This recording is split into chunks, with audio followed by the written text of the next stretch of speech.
Odpravil sem se na kolesarjenje, da testiram vse nove nastavke za kamero, ki sem jih prejšnjič kupil v trgovini Temu.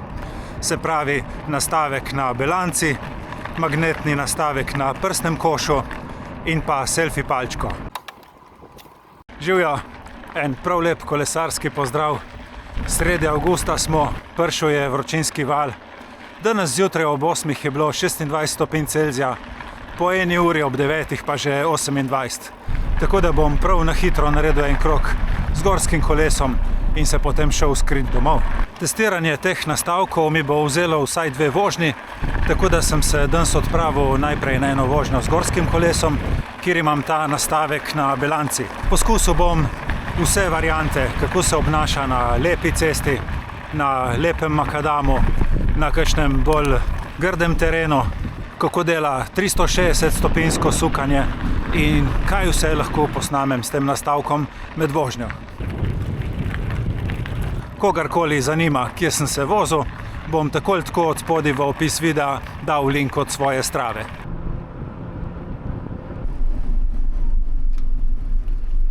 Na kolesarjenje se odpravlja tudi naša soproga, ki sem jo srečal tukaj na mostu čez reko Sočo. Ma sem naredila eno fotko. Bravo. Ja, da imam kaj za na Stravo. Kam si se odpravila? Ma ne vem, nekaj rondoja grem. Ja, ok. Bomo videli pol na Stravi. Joj, rajš ne. Ajde, šibaj, Ja. lepo bodi. Čau. Čau.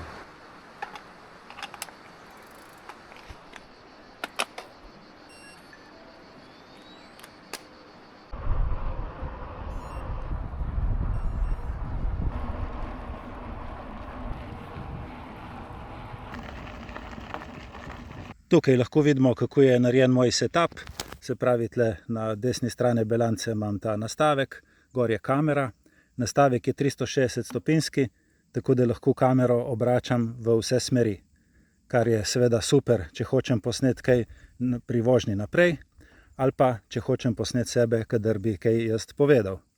Seveda se med vožnjo ta kamera na krmilu precej trese, tako da me zanima tudi, kako lahko kamera stabilizira vse te tresljaje.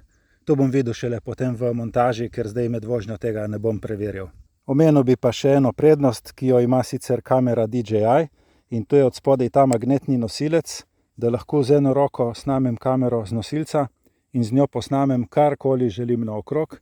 Precej enostavno je tudi natikanje nazaj. Tako da to je tudi super stvar, če hočeš posneti še karkoli drugega, razen te kote iz belance. Zdaj testiram različne podlage. Tukaj je primer vožnje po lepem asfaltu. Zdaj probam en primer vožnje po lepem makadamu. In pa še en primer vožnje po malo bolj grdem makadamu.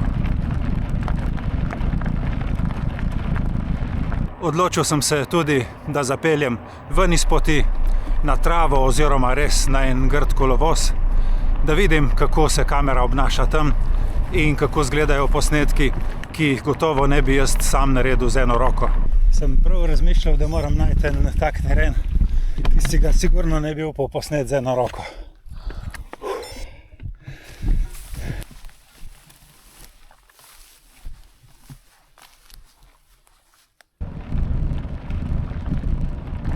Napravil bom še en preizkus snemanja glede na svetlobo, in sicer, če se vozim po povsem sončnem terenu oziroma povsem po senci.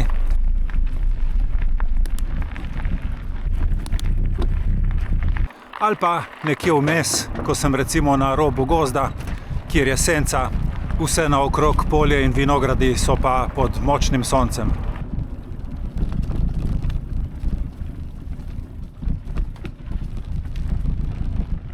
Zdaj bom pa izkoristil lih tukaj to priliko in se zapeljal še čez te granitne kocke.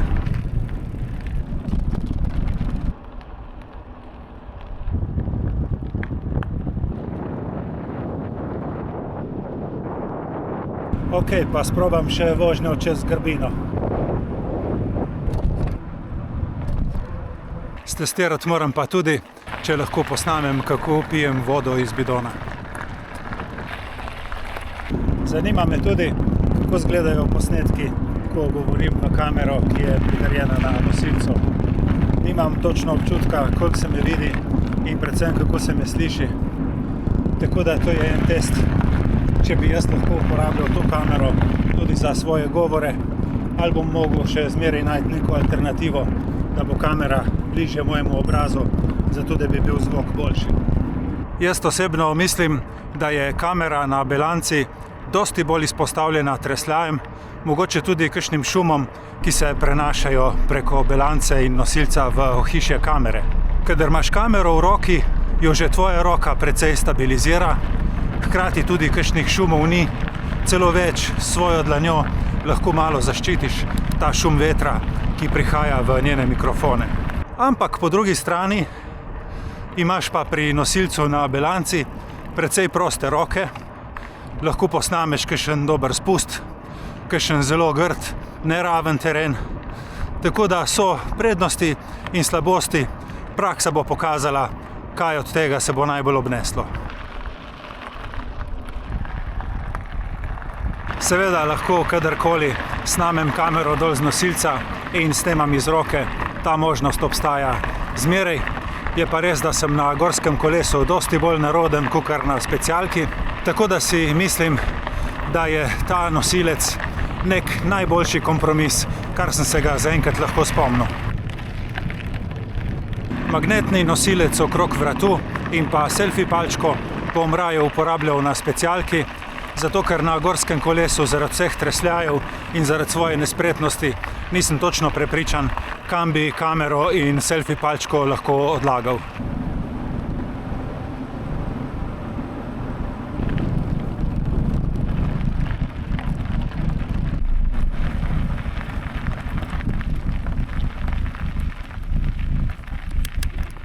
Ja, tako prehitevati konje je zmeraj nerodno, ker nikoli ne vem, kdaj se žival splaši in te brcne. Tako da jaz rajši počakam, da se ustavijo in umaknejo, če ne, ne grem mimo.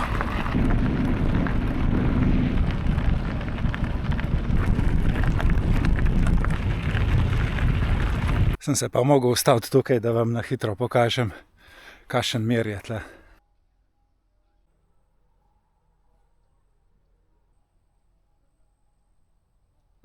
Ne glede na vse, moram pohvaliti najbolj ta magnetni nastavek od DJI, ki ga lahko z eno roko odpnem, snamem kamero z belance, jo imam v roki in jo potem v trenutku nataknem nazaj.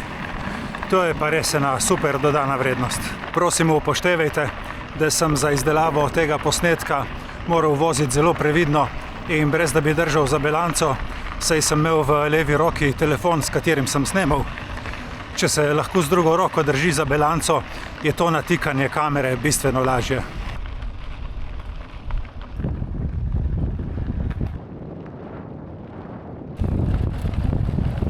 Mislim pa, da bi bilo zdaj tudi prav, da naredim še en vzpon in s pomočjo tega nastavka na belanci posnamem en lep spust.